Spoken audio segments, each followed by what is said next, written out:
This is a super fast refresher on how to find the area of a circle.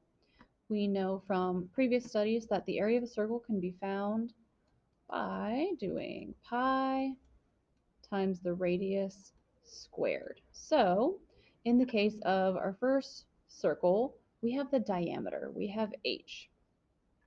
So we need to find what the radius is, and we know that the radius is half of the diameter. So we would do 22 divided by 2, and that gets us 11. So our radius is 11, and we can now substitute that into our equation.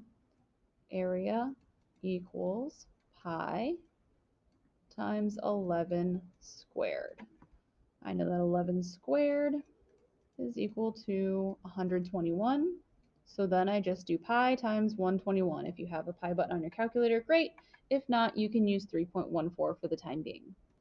So when you do 11 times pi, you get 34.56. Over here for our second circle, we are given the radius, so that's nice and handy. We know that the radius is 8, so we will just substitute it into our equation. Area is equal to pi r squared.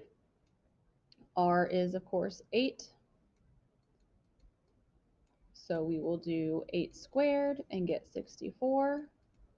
So area is going to be equal to pi times 64. Again, if you've got that calculator pi button, great, use it. If not, use 3.14. That will work for the requirements of 7th grade math class.